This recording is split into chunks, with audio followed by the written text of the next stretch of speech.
Cerita Periksa. Berbagi cerita dari berbagai perspektif. Supported by Periksa ID. Halo, selamat datang di Cerita Periksa, tempat berbagi cerita dari berbagai perspektif.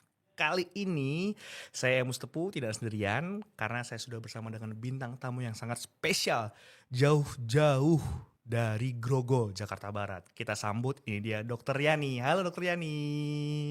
Halo Bapak Ibu sekalian, selamat siang Bapak Ibu sekalian, teman-teman dan rekan-rekan semua. Selamat siang Bang Emo. Selamat siang dokter. Wah, ceria banget ini dok, di tengah Ya. hujannya Jakarta ya dok ya. Insya Allah tetap ceria dan semangat selalu ya. Wih, mantap, semangat 45 dok. Kesini naik apa dokter? Tadi saya naik transportasi online, kebetulan saya naik KRL dari Jakarta Barat menuju Jakarta Timur, ujung ke ujung. Luar biasa ini, respect apa pengguna moda transportasi umum luar biasa, tidak membuat Jakarta berpolusi ya dok ya. Ya betul, harus begitu ya Bang Emo ya. Betul dokter, harus support terus. Dokter, ini kita akan membahas tentang episode yang cukup menarik nih dokter, tentang diabetes, yaitu diagnosis laboratorium dan pemantauan diabetes mellitus. Mungkin dokter, saya kan orang awam nih dok ya, taunya diabetes tuh penyakit gula begitu. Diabetes itu ada berbagai macam nggak sih dok? Karena kan ini kan dibilang diabetes mellitus, apakah ada diabetes lainnya juga? Oke, tapi tadi saya belum perkenalan ya. Oh iya belum dokter. Belum, perkenalan sekarang boleh? Boleh ya, nggak apa-apa dokter. ya Iya, Bang iya. Emo ya. Sorry dokter, saya lupa dokter. Gak apa-apa. Gak apa-apa dokter. Ya, Bapak Ibu sekalian, rekan-rekan semua, saya dengan Dr. Nuradiani Hidayah, spesialis patologi klinik. Bisa dipanggil dengan Dr. Yani, SPPK. Hari-hari saya bertugas di Rumah Sakit Suharto Herjan, Jakarta. Jadi Rumah Sakit Suharto Herjan, Jakarta ini lokasinya itu di Jalan Prof. Dr. Latu Menten nomor 1 Jakarta Barat, samping stasiun Grogol persis. Nah, di situ ada Rumah Sakit Suharto Herjan Jakarta. Sebelumnya memang rumah sakit ini terkenal dengan nama Rumah Sakit Jiwa Grogol atau Rumah Sakit Jiwa Suharto Herjan. Oke. Ya, tapi seiring dengan perkembangan waktu, kemudian juga arahan dari Kementerian Kesehatan, karena memang Rumah Sakit Suharto Herjan Jakarta ini bagian dari Rumah Sakit Vertikal Kemenkes. Jadi memang dari Kementerian Kesehatan itu menyarankan bagi rumah sakit vertikal yang ada di bawah Kemenkes dengan layanan kekhususan itu mulai bisa mengembangkan layanan umumnya. Jadi tidak hanya berkembang di salah satu bidang saja, tapi bisa di bidang-bidang yang lain. Oke, luar biasa dokter. Terima kasih loh dokter perkenalannya. Jadi orang-orang tahu juga nih, kalau dulu taunya RSJ, sekarang taunya RS Suharto Herjan, betul ya dok betul. ya? Persis di samping stasiun KRL Grogol. Ya, betul. Jadi di Rumah Sakit Suharto Herjan Jakarta ini sekarang kita masih melayani pasien-pasien psikiatri atau pasien-pasien dengan mental health, namun juga kita sudah ada layanan umum. Jadi untuk kesehatan umum seperti poli penyakit dalam, poli anak, poli saraf, kemudian IGD umum dan juga ICU kita sudah ada juga, ada poli maupun rawat inapnya, dan tentu saja juga ada layanan laboratorium dan radiologinya juga sudah oke semua. Mantap, luar biasa dokter. Di tahun berapa sih dok berubah nama dok, kalau boleh tahu dok, dari RSJ ke RS Suharto Herjan? Ya, kita memang baru berubah nama di tahun 2024 ini. Iya betul. Bulannya saya kurang hafal tepatnya, tapi memang sudah sekitar 6-8 bulan. Namun untuk perkembangan layanan umumnya dari 2 bulan terakhir ini. Siap, ya. Alhamdulillah luar biasa dokter. Tadi dokter bilang soal lab ya dok ya? Ya, lab betul. yang di sana ada apa aja dok, kalau boleh tahu dok? Laboratoriumnya?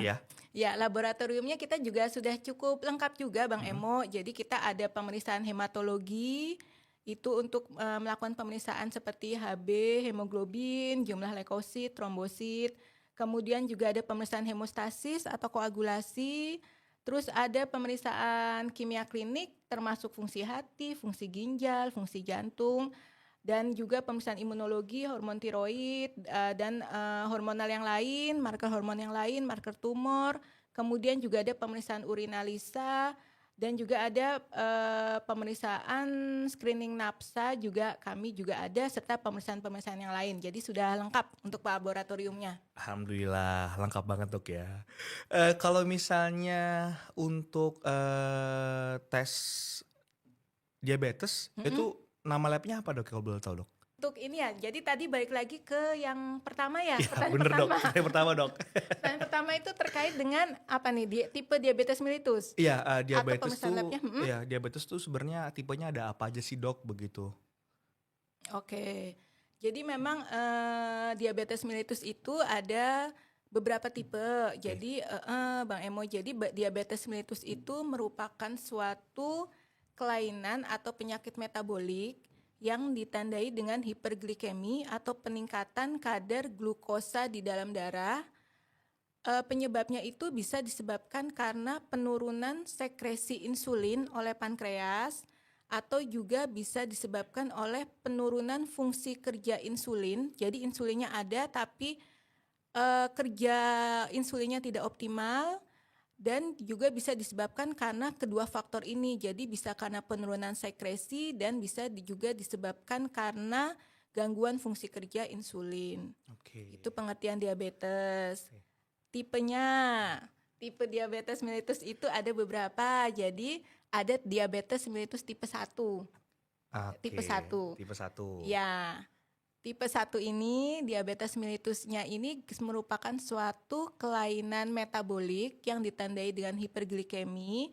Namun pada DM tipe 1 ini terjadi autoimun. Jadi pada autoimun ini merusak sel beta pankreas.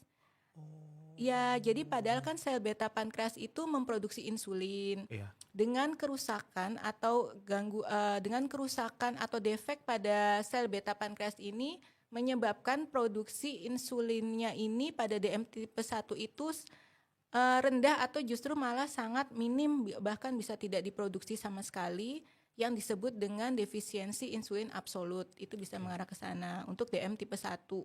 Ya, dan perjalanan penyakitnya juga cukup progresif, biasanya terjadi pada anak-anak. Oh, oke. Ya. Bisa berarti jadi dari anak-anak pun juga bisa terkena diabetes sebenarnya dok ya. Semua bisa ya kena dok ya. Bisa. Jadi anak-anak memang terkena diabetes mellitus tipe 1 itu karena adanya gangguan sistem autoimun, yaitu penurunan sekresi insulin ya. Jadi memang kadar gula darahnya di dalam tubuhnya itu tetap tinggi karena tidak ada insulin yang akan memetabolisme atau merangsang pengambilan glukosa dari darah ke jaringan perifer atau otot. Itu, tapi dalam kondisinya saat ini sekarang itu anak-anak itu tidak hanya menderita DM tipe 1 saja. Jadi pada saat ini karena mungkin pola hidup yang tidak sehat, terlalu banyak makan gula atau karbohidrat, mungkin juga kurang aktivitas ya karena terlalu banyak gadget, itu juga pada anak-anak dan remaja, anak dan remaja itu juga memiliki resiko untuk terkena penyakit DM tipe 2. Oke. Berarti gejala awalnya apa sih dok? Kalau untuk anak-anak sama orang dewasa bedanya di mana nih dok? Gejala awal diabetes gitu. Karena kan kalau yang saya tahu biasanya luka nggak kering-kering. Nah itu apakah ada gejala lain dok awal-awal? Ya, jadi kan tadi ada tuh diabetes mellitus tipe 1. Ya, sering menyerang pada anak-anak. Kemudian ada lagi diabetes mellitus tipe 2. Ya, tipe 2 itu merupakan suatu kelainan metabolik ditandai dengan peningkatan kadar glukosa darah atau hiperglikemi. Namun ini disebabkan lebih karena terjadinya resistensi insulin. Jadi insulinnya tetap diproduksi, tetap diproduksi oleh sel beta pankreas. Namun oleh karena gaya hidup yang tidak sehat, seperti terlalu banyak makan karbohidrat, kemudian juga pada pasien-pasien dengan obesitas. Nah, dengan kondisi seperti itu lama-kelamaan fungsi kerja insulin itu terganggu dan menyebabkan kerja insulin juga tidak maksimal dalam memetabolisme glukosa menjadi energi. Jadi glukosa dalam darah kita itu tinggi. Dan ini lebih banyak menyerang kepada pasien dewasa karena faktor gaya hidup tadi. Ya. Oke. Tuh.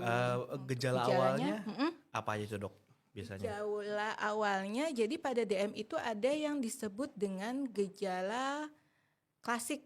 Ya, gejala klasik. Ya, gejala klasik itu ada yang disebut dengan poliuri. Jadi pasiennya itu sering pengen berkemih, kemudian cepat lapar, kemudian juga cepat haus. Itu untuk gejala klasiknya. Namun juga ada gejala-gejala yang lain, gejala klinis dari DM, diabetes itu, yaitu ya tadi yang Bang Emo sebut tadi, luka Luka ya, suka Dok, ya? sembuh tuh kalau lukanya lama sembuh kalau misalnya terkena infeksi ya, nggak Ya, ya. sembuh-sembuh. Terus pandangan mata kabur. Oh. Pandangan mata kabur, kemudian juga cepat ngantuk. Itu merupakan salah satu juga tanda dari gejala diabetes. Tapi kan ini belum pasti ya, harus Iya, dilakukan iya. pemeriksaan lab juga. Iya, Ya. iya. Oke, Dok. Tadi menarik sih, Dok. Tentang yang apa?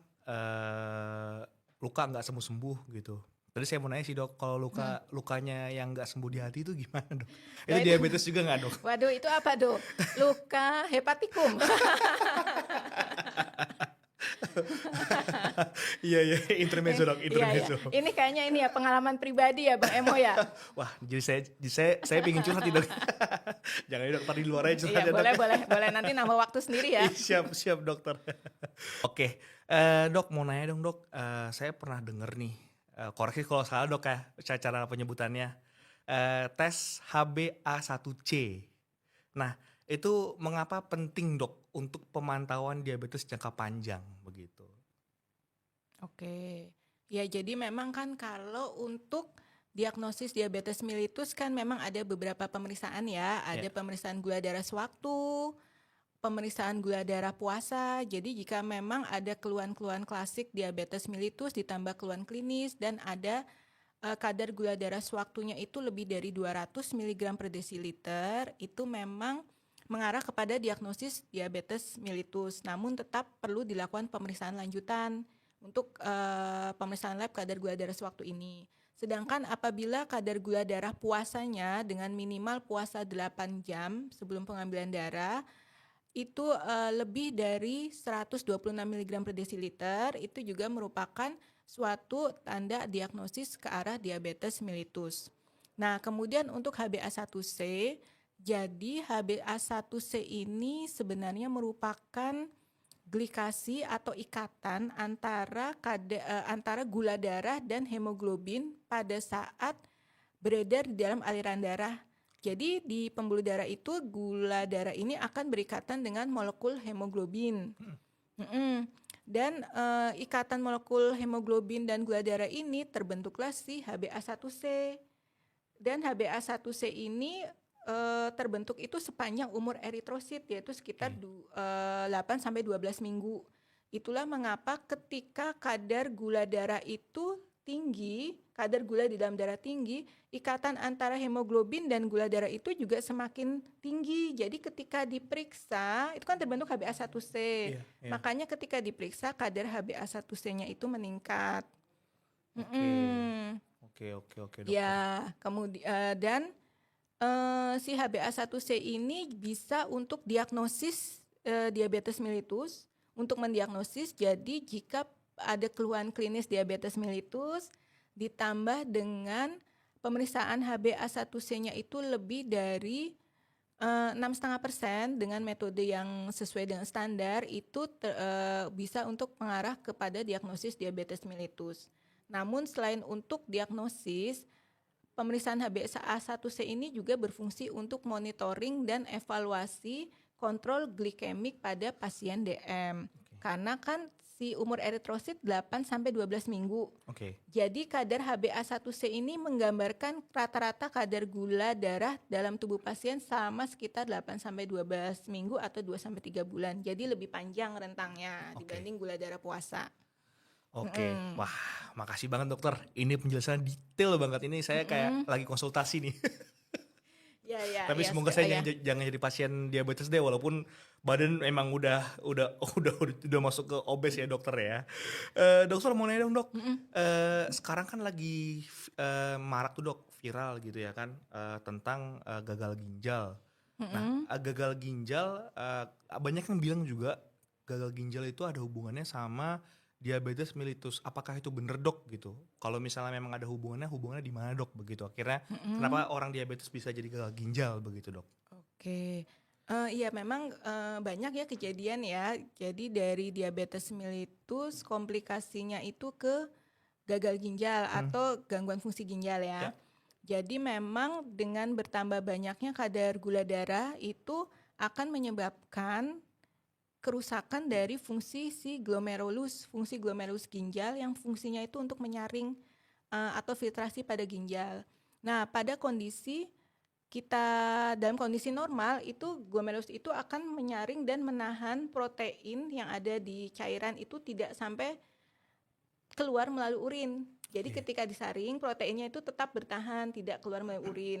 Namun apabila lama-lama itu kadar gula darahnya meningkat dan ini kejadiannya pada umumnya kronik ya. Jadi dengan kadar gula darah meningkat dalam waktu yang lama itu bisa terjadinya komplikasi ke arah kerusakan glomerulus ginjal sehingga fungsi filtrasi dari ginjal ini menurun.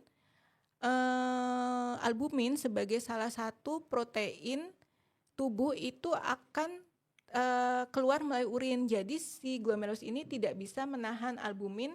Nah, sudah ada kebocoran dari Ya. glomerulus sehingga albuminnya itu akan keluar melalui urin dan yang disebut dengan istilah mikroalbumin urea. Jadi itulah kenapa pada pasien-pasien diabetes mellitus bisa terjadi gangguan fungsi ginjal. Oh, hubungannya dari situ ya dok Ya. ya. Tapi apakah pasti dok orang yang kena diabetes mellitus akan kena komplikasi gangguan ginjal juga dok begitu? Oh enggak, belum pasti. Belum Jadi pasti ya. ketika kita memang pada pasien-pasien diabetes yang bisa mengendalikan kadar gula darahnya, baik itu melalui diet karbo ya, kemudian sesuai dengan arahan dokter, kemudian juga olahraga teratur, tidak merokok, tidak stres, dan juga gaya hidup yang sehat, itu bisa mencegah terjadinya komplikasi pada organ tubuh yang lain. Oh, oke. Mm. Intinya kembali lagi ke diri sendiri dok ya. Kita harus bisa atur pola hidup sehat kita juga ya dok ya. Ya, betul. Oke. Ini teguran nih buat saya dan teman-teman yang lainnya yang nonton di Cerita Periksa nih ya. Teman-teman ingat ya harus diatur pola hidup sehatnya. Dokter, menanya dong dok, ini ada pertanyaan dari followers kita nih dok. Seberapa sering sih dokter pasien diabetes harus kontrol untuk check up lab begitu dok, pemeriksaan lab begitu. Seberapa seringkah dianjurkannya begitu? Ya, untuk pasien yang diabetes ya. Mm-mm. Ya, jadi memang ketika sudah terdiagnosis dengan diabetes mellitus, pastikan dokter akan memberi obat, kemudian menyarankan untuk modifikasi gaya hidup yang lebih sehat dan kontrol teratur. Nah, dari arahan dokter tersebut, biasanya juga ketika sudah diberi terapi, obat antidiabetik, kemudian juga supaya memperbaiki gaya hidup, dokter juga pasti akan menyarankan untuk pemeriksaan laboratorium untuk mengetahui sejauh mana keberhasilan efektivitas terapi dan juga sejauh mana penurunan dari kadar gula darah tubuh. Ya. Dan pada umumnya itu akan disarankan kepada penderita diabetes mellitus yang kadar gula darahnya itu dan HbA1c-nya itu terkontrol, itu kontrol cek laboratoriumnya itu sekitar 4-6 bulan. Rata-rata 6 bulan kalau sudah terkontrol ya. Namun apabila masih belum kondisi terkontrol, kadar gula darahnya masih tinggi, HbA1c-nya juga masih tinggi, itu pada umumnya akan disarankan untuk pemeriksaan laboratorium untuk evaluasi, untuk monitoring itu per 3 bulan. Oke. Ya. Dokter. Jadi memang harus berbulan-bulan dok ya, dan sekali lagi tergantung dari Kondisi klinis. Ya, kalau Oke. misalnya ada keluhan yang mendadak tiba-tiba seperti lemas, mungkin karena efek terapi ya, sehingga Ya. terjadi hipoglikemi. Lah itu bisa belum 3 bulan sudah disarankan cek lab juga bisa. Iya, jadi tergantung kondisi klinis Ya, pasien. sekali lagi Apakah tergantung kondisi pasiennya dok ya. ya. Baik dokter. seberapa akurat dok Mm-mm. pemeriksaan lab itu dalam memprediksi risiko komplikasi? Ya. Jadi kan ini terkait dengan pemeriksaan laboratoriumnya ya, Iya. seberapa akurat ya. Iya. Ya karena memang saya sehari-hari bekerjanya di laboratorium ya. Jadi memang pemeriksaan laboratorium itu tidak sesederhana seperti hanya setelah pengambilan darah kemudian masuk ke alat hasil keluar, itu enggak. Jadi Ya. memang ada tahap-tahapnya di laboratorium sehingga hasil pemeriksaan suatu laboratorium itu bisa dikatakan akurat dan valid. Oke. Iya, jadi ada yang namanya tahap pra-analitik. Pra-analitik ini tahap di mana apa saja yang harus dilakukan oleh laboratorium sebelum pemeriksaan spesimen masuk ke dalam alat. Ya. Jadi terdiri dari persiapan pasien tentu saja. Jadi ada beberapa pemeriksaan yang memerlukan puasa atau tidak. Nah, bisa seperti kadar gula darah puasa kan harus diperiksa 8 jam setelah puasa ya, pengambilan darah dilakukan 8 jam setelah pasien puasa sebelumnya. Ya. Jika kurang dari 8 jam, misalnya baru 6 jam, masih baru 4 jam, nah itu tidak bisa dilakukan karena akan menyebabkan hasilnya bias. Oke. Iya, itu untuk persiapan pasien, kemudian juga ada persiapan spesimen, terus juga identifikasi pasien dan pelabelan spesimen supaya tidak tertukar. Kemudian juga ada preparasi spesimen, penanganan spesimen itu harus dilakukan dengan baik supaya pra-analitiknya baik. Kemudian dilanjutkan dengan proses analitik laboratorium, yaitu proses quality control, dan kemudian pemeriksaan spesimen ke dalam alat. Itu harus sesuai dengan standar atau SOP sehingga dihasilkan hasil lab yang akurat dan valid. Kemudian yang terakhir adalah input hasil laboratorium dan validasi hasil. Ini juga yang disebut dengan pasca analitik. Jadi ada pra-analitik, analitik, dan pasca analitik, itu ketiganya saling terkait, harus diperhatikan dengan baik supaya hasilnya akurat. Kemudian selain itu juga ditunjang dengan pemeliharaan dan maintenance alat laboratorium secara teratur, kalibrasi alat juga secara teratur periodik. Nah, itu dapat dihasilkan laboratorium yang bermutu dan berkualitas. Baik. Baik dokter. Kalau tadi menarik sih dok, tadi dokter ada bilang soal puasa, di mana puasa itu sangat-sangat mempengaruhi bias atau tidaknya hasil lab. Itu kan termasuk dalam kendala dok ya. Apa ada lagi nggak dok kendala-kendala lainnya yang sering dialami oleh baik itu pasien atau tenaga medis yang ngetes begitu untuk tes lab si diabetes ini dok? Tadi ya puasa tuh. Mm-mm. Seharusnya kan pasien puasa minimal 8 jam. Iya. Tapi pasien Bohong. ya mungkin bohong jadi 6 jam atau 4 jam.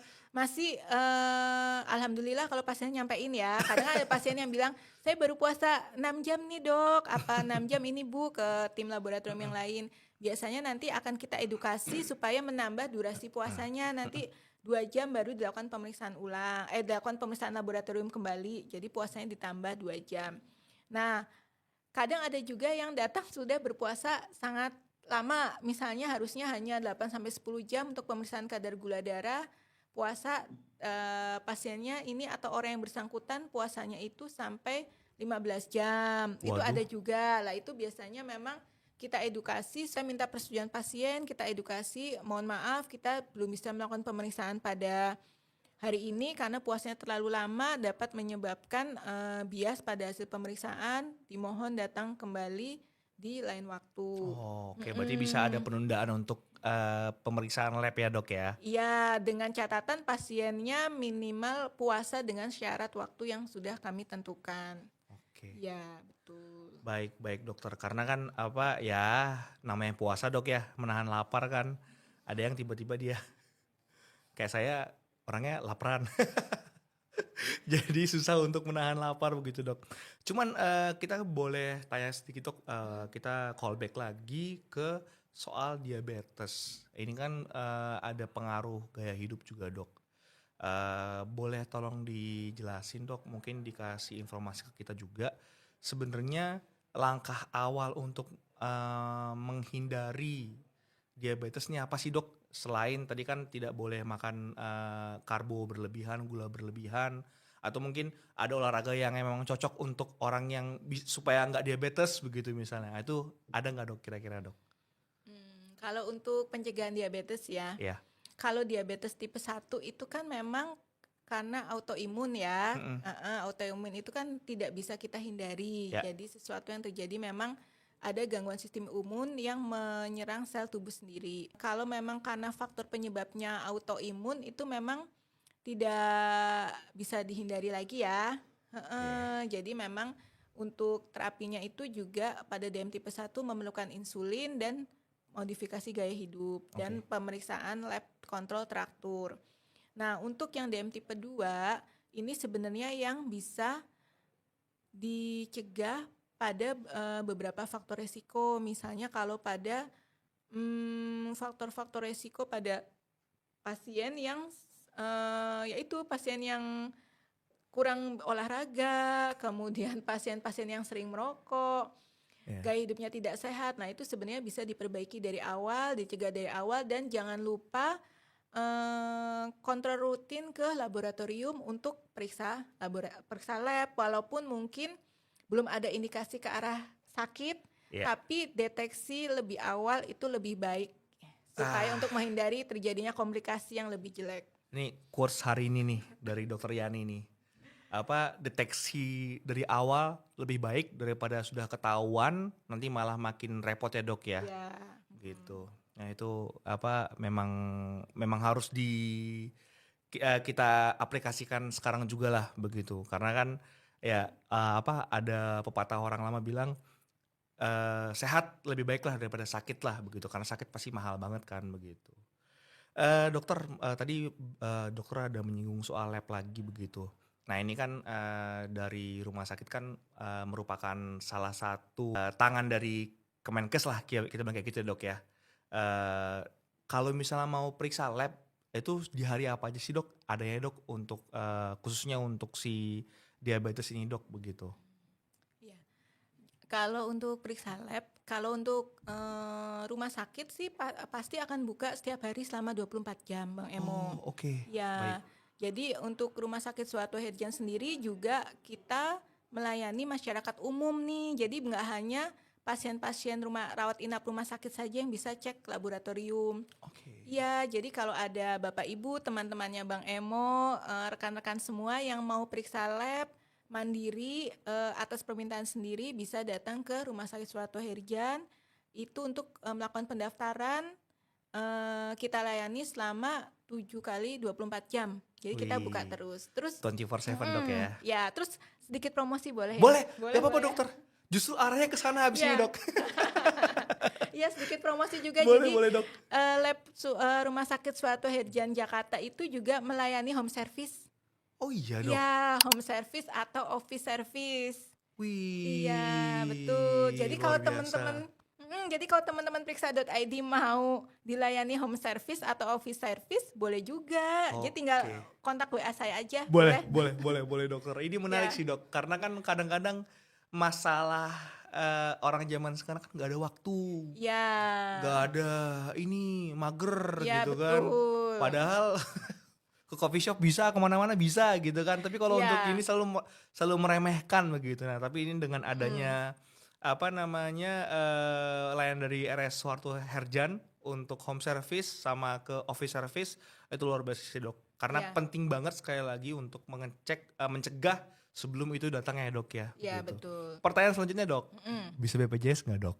Nah kalau BPJS juga bisa, tapi memang untuk BPJS pasti kan berjenjang ya dan ada step-stepnya. Jadi ketika kami itu untuk layanan umumnya itu rumah sakitnya kelas B, jadi memang perlu mendapat rujukan dari rumah sakit kelas C. I see. Ya kalau untuk BPJS. Tapi kalau untuk layanan mandiri, layanan asuransi, kita sudah bekerja sama juga dengan beberapa asuransi swasta. Itu kalau ada asuransi yang sudah kerjasama dengan rumah sakit atau pembiayaan mandiri bisa langsung datang saja untuk periksa laboratoriumnya. Pertanyaan kedua dok. Tadi kan BPJS sudah. lagi ada promo nggak sih dok? Ini kan akhir tahun nih dok. Siapa tahu Iya. promo end year sale gitu misalnya atau apa dok? Iya, ya. Oke, makasih ya Bang Emo pertanyaannya. Jadi memang kita tiap bulan selalu ada promo. Wih luar Ya, biasa. kemarin bulan November kita ada promo laboratoriumnya itu diskon 30% all item pemeriksaan. All item pemeriksaan lab itu semua diskon 30% untuk bulan November kemarin. Kan ini sudah tutup nih Novembernya. Udah tutup dok ya? Ya. Udah. Desember jadi 50% dok. Enggak. Desember kita sudah ada promo yang lain. Jadi kita ada paket-paket pemeriksaan lab yang lain, paket lab standar basic, kemudian ada hemat yang terdiri dari hematologi rutin, fungsi ginjal, itu kemudian juga ada pemeriksaan profil lipid, itu kita ada promo paketnya. Kemudian kita juga ada promo paket yang lain itu pemeriksaan lab standar dengan tambahan pemeriksaan HbA1c terkait DM ya. Kemudian juga ada paket di pemeriksaan lab standar dengan tambahan pemeriksaan vitamin D dan juga ada paket pemeriksaan untuk ibu hamil untuk di bulan Desember ini, bulan Desember. Jadi lumayan kalau di total sih diskonnya itu sekitar 30% malah justru lebih ya, tapi Iya, yang masuk ke paket. Iya, Jadi kita nggak benar-benar. semua all item pemeriksaan tapi di promo paket-paket paket ya dengan diskonnya sekitar kurang lebih 30 sampai 35%. Oke. Dokter, kalau bicara paket kan pasti ada bicara tentang range harga nih dokter. Range harga kira-kira di angka berapa sampai berapa sih dok kalau misalnya mau untuk pemeriksaan? Kalau misalnya boleh dok dibuka di sini. Kan promosi Iya, dok sekalian iya, dok promosi gitu. ya. Iya. Kalau nggak boleh gimana?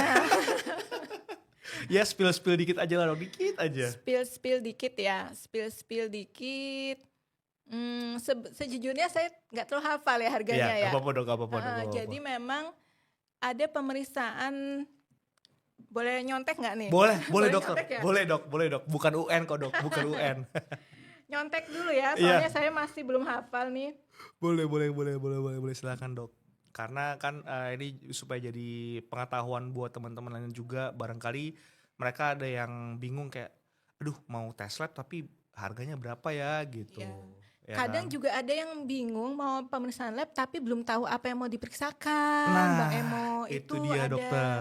Jadi mungkin di sini Ya. dengan edukasi dokter semua jadi paham nih dok begitu. Jadi ada paket pemeriksaan yang standar, yang basic ya, paket lab basic itu pemeriksaan hematologi lengkap, kadar glukosa darah puasa, fungsi ginjal, kemudian profil lipid, ya, kemudian ada paket lab standar dengan HbA1c dan pemeriksaan ini juga lebih lengkap ya, itu sekitar 800.000 Ya. plus, 800.000 plus. Kemudian juga ada yang paket lab standar dengan vitamin D25OH itu 900.000 plus. Oke. Nanti kan kita selalu bikin leaflet ya. Nanti Ya. pasti akan kita share juga di medsos atau Nah. medsosnya rumah sakit. Betul dokter. Karena gini dok, kenapa tadi saya nanya harga? Sebenarnya pengen mengedukasi teman-teman juga sih. Lebih baik kita keluar ya 400-900 ribu daripada keluar lebih mahal lagi di Iya, akhir ya kan, betul. betul kan dokter kan? Malah makin keluar banyak biaya, makin repot. Jadi lebih baik kita di awal mencegah, kita tahu duluan ada apa dalam tubuh kita. Ketika kita tahu cara mencegahnya, niscaya pasti akan sehat-sehat terus ya dok ya. Betul. Gitu. Insya Allah sih dengan tarif paket ini kita sudah mencari perbandingan juga ya dengan vaskes Betul. yang lain. Dan insya Allah ini harganya bersaing sih, nggak yang Siap. mahal gitu, Iya, enggak. siap, Dan siap, dokter. lebih lengkap juga. Jadi daripada ke coffee shop ya, Iya, mending betul, kita dokter. ke laboratorium untuk pemeriksaan kesehatan kita dokter. ya secara dini. Betul dokter. Sekali ke coffee shop pasti 25.000 habis dok gitu. Itu kalau misalnya dihitung-hitung itu silent clear juga loh dok. Sehari Iya, kan pasti kan betul. ya ngopi sekali 2 kali lah kalau di kantor gitu ya kan. Nah kalau ditabung-tabung kan bisa tuh sebenarnya. Itu sih dokter. Pertanyaan bukan pertanyaan terakhir sih dok. Tapi lebih ke arah kayak apa sih dok saran atau ajakan untuk teman-teman terutama generasi muda yang jadi generasi penerus supaya bisa menghindari si diabetes mellitus ini dok begitu. Apakah ada saran atau ada kiat-kiat begitu? Karena kan dokter lebih senior nih dok gitu. Walaupun masih muda semangat jiwanya dok ya. Nggak, sebenarnya nggak ada senioritas ya. Pasti lebih ini aja, lebih tua aja. Pasti mau ngomong lebih tua kan, ini bukan ngomong senior. Enggak dok, ampun. Aduh. Iya, jadi memang kalau untuk ajakan ya hidup sehat itu kita mulai dari sekarang, jangan ditunda lagi, jangan terlalu banyak gadget ya. Kalau sekarang kan anak muda lebih identik dengan gadget ya, jadi mager di kamar terus. Nah itu mulai walaupun oke lah, misalnya memang ada keperluan dengan gadgetnya silakan, tapi juga jangan lupa olahraga. Mungkin kalau kita kerjanya padat itu bisa setiap 2 jam sekali itu kita jalan-jalan di sekitar kantor atau melakukan gerak badan ya, supaya terrefresh badan sama pikiran kita. Pokoknya jangan lupakan aktivitas fisik, olahraga. Lebih baik lagi jika olahraga 30 menit sehari. 30 menit sehari secara 30 menit rutin sehari ya. secara rutin, Dok, ya. Untuk Baik. yang muda-muda kan. Mudah-mudahan. Ya, kemudian juga perbaiki pola makan, jangan terlalu makan yang mengandung karbohidrat, itu dikurangi, lemak, garam itu juga dikurangi. Garam, lemak. Iya, betul. Itu juga perlu dikurangi juga. Oke dokter. Kemudian kurangi tingkat stres ya, karena stres juga akan berpengaruh juga ke kondisi tubuh. Dan jangan merokok sih kalau saran saya juga. Ngerokok saya enggak dok, tapi stres ini dok. Stres ini yang Nah, gimana? itu. Secara stress release gimana dok? Coba dok, ada saran nggak dok? Jangan, kalau mengurangi stres ya, Iya. jangan semuanya terlalu dipikir berat mungkin ya. Aduh, ini dia. Susah dokter. Terus dokter apa lagi dok? Yaitu paling terakhirnya adalah jangan sungkan, jangan ragu untuk cek ke laboratorium sedini mungkin. Benar. sebelum terjadi komplikasi. Jadi Betul. memang deteksi dini lebih baik. Jadi lebih baik kita mencegah atau mengetahui di awal daripada nanti timbul penyakit yang lebih berat atau terjadi komplikasi. Betul dok, karena memang masih muda kan dok, masih merasa kuat, tapi ntar 40 tahun ke atas baru mulai kerasa tuh gitu. Ya, Oke dokter Yani, bukannya mau menutup dok, cuman kita sudah dipisahkan oleh waktu nih dok. Mengingat sudah masuk ke closing kita, mau ditutup dok dengan kata-kata hari ini atau sudah cukup? sudah cukup ya Sudah sepertinya. cukup ya, Dok, ya? Sudah ada ajakan untuk hidup Sudah ya? sehat, sudah ada ajakan untuk periksa laboratorium. Siap. Jangan lupa daftar di pemeriksaan di Rumah Sakit Suharto Herjan Jakarta untuk laboratoriumnya. Jangan lupa Suharto Herjan, the best. Saya cinta Suharto Herjan. The best, the best. The best. Ya, wih. Jalan Dr. Latu Menten nomor 1 Jakarta Barat. Di samping Di samping stasiun Grogol. Oke, weh. Terima kasih tepuk tangan, weh. Oke, baik dokter, terima kasih sekali lagi. Saya Mustepu, mewakili kru yang bertugas pada siang hari ini. Izin pamit undur diri, tetap semangat, salam sehat. Sampai jumpa lagi di episode Cerita Periksa, tempat berbagi cerita dari berbagai perspektif. Dadah!